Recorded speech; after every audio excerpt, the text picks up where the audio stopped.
In this video, we're sharing our top tips for anyone who's learning to use a scroll saw. Now at the start, we're looking at preparation. So for anyone who's new to scroll sawing, or for anyone who's thinking about getting into scroll sawing, first thing you've got to think about is getting the right machine to suit what you're going to do and for the job you do. So that's the first thing then, is to do a little bit of research on what is the right machine for you. We're getting straight into it now then. Let's go through our 10 tips to help you learn and develop your skills of scroll sawing.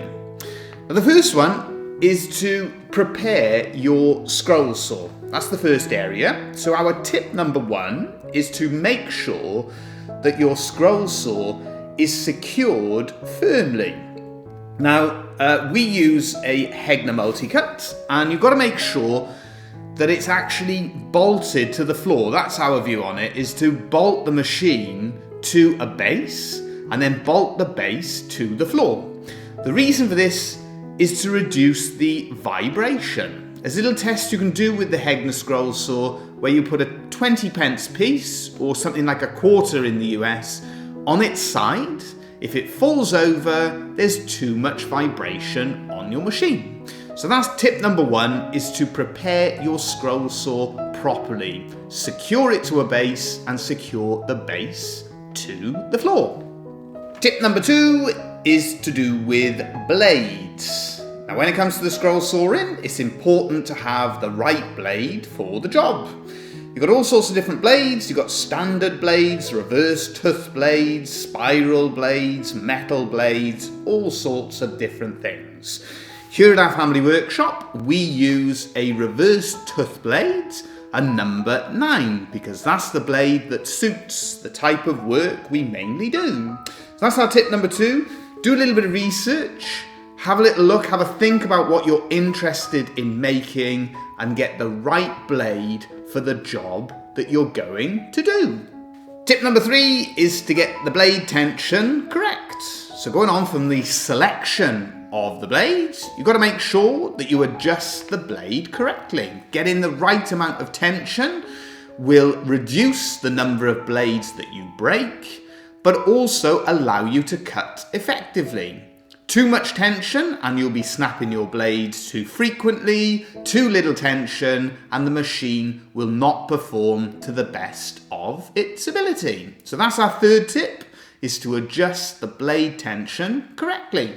Tip number 4 for any of you who are new to scroll sawing is safety equipment. Whenever doing any sort of woodworking, before you get started, you need to know the appropriate safety equipment to use. When working with a scroll saw then, one of the most important things is to protect your eyes from any blades that do break or shatter.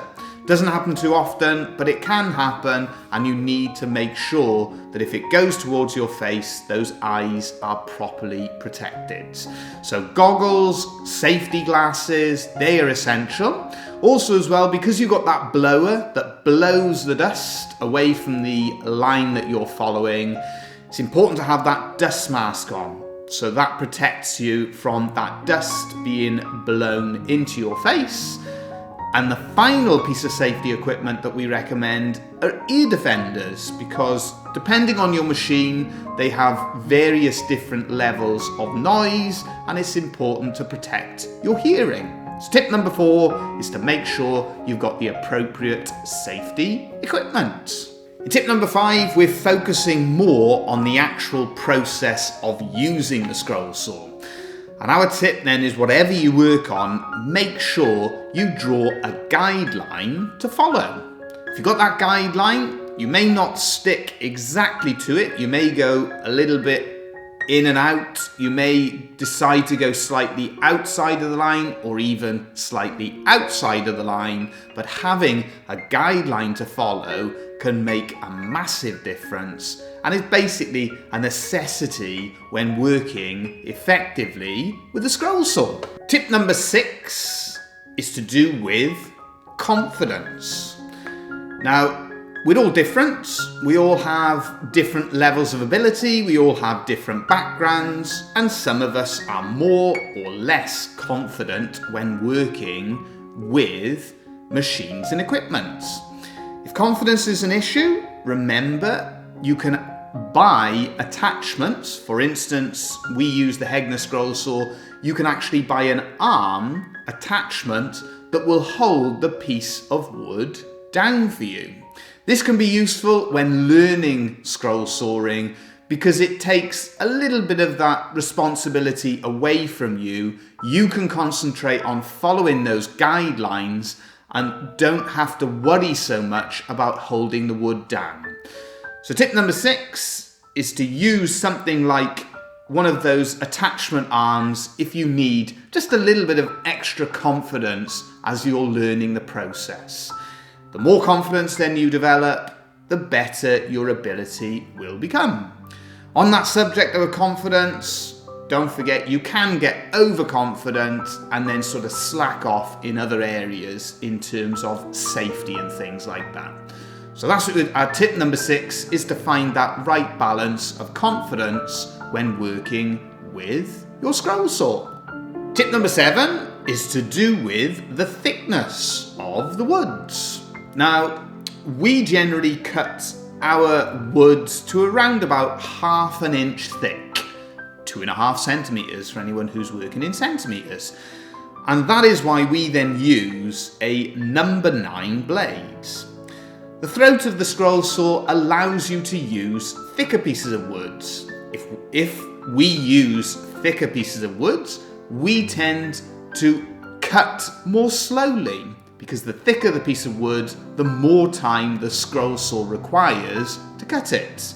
So again, this goes back to having the right blade for the job, but also cutting your wood to an appropriate thickness will affect the performance and the speed of the process that you can cut at.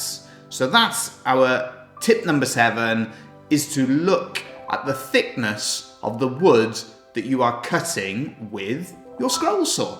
Tip number 8 is something that I learnt whilst teaching my wife to use our scroll saw. And this was marking out projects on wider pieces of wood. Now, I gave her the project of making a little key ring.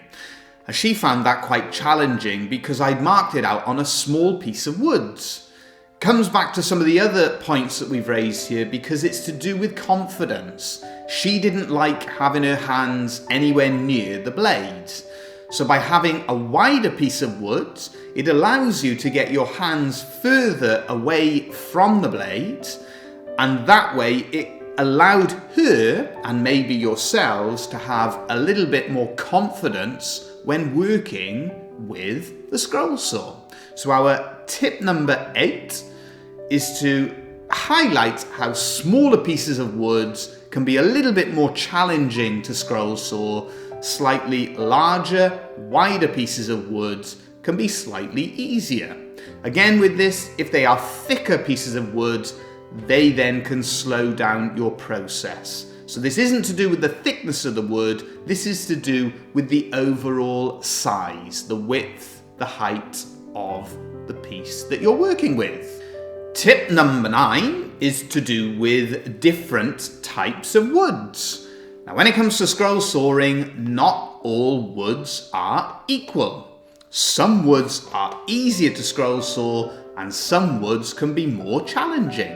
In a previous video, we were highlighting how if we work with cherry, for example, we tend to use a new blade as opposed to trying to cut it with an older blade, because that particular wood has got a tendency to burn.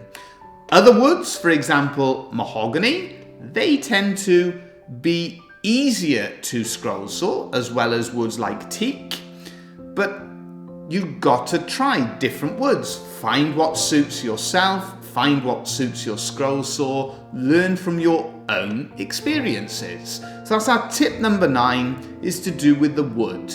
Try different woods when it comes to scroll sawing. They're not all the same. Some scroll saw better than others. Tip number 10 is to sand the back of your piece of wood flat. The reason for this, it'll sit nice and flat on the bed of the scroll saw, and that then will stop it sort of rocking around and moving. Similar to the need to secure your scroll saw to the floor, if you've got a nice flat surface that's lying flat on the bed of the scroll saw, it reduces that movement and makes the process of scroll sawing easier. So tip number 10 is to sand the back of your project flat so it sits nicely on the bed of your scroll saw. A bonus tip. Tip number 11. Enjoy it. It's great fun. It's great fun learning. It's fantastic. The different things that you can make with a scroll saw, it's endless. And you can use it with other aspects of woodwork to make all sorts of different projects. So that's our final and most important tip, is to enjoy the process of learning how to use a scroll saw. So there you go. Those are just some simple tips that hopefully will help you with the process of learning how to use a scroll saw. If that's useful, don't forget to give us a thumbs up. As always, we'll be back again soon with more videos. If you've got any questions, if you're learning how to use a scroll saw, get that in the comments section below. If we can help you in any way, we would be delighted to do so.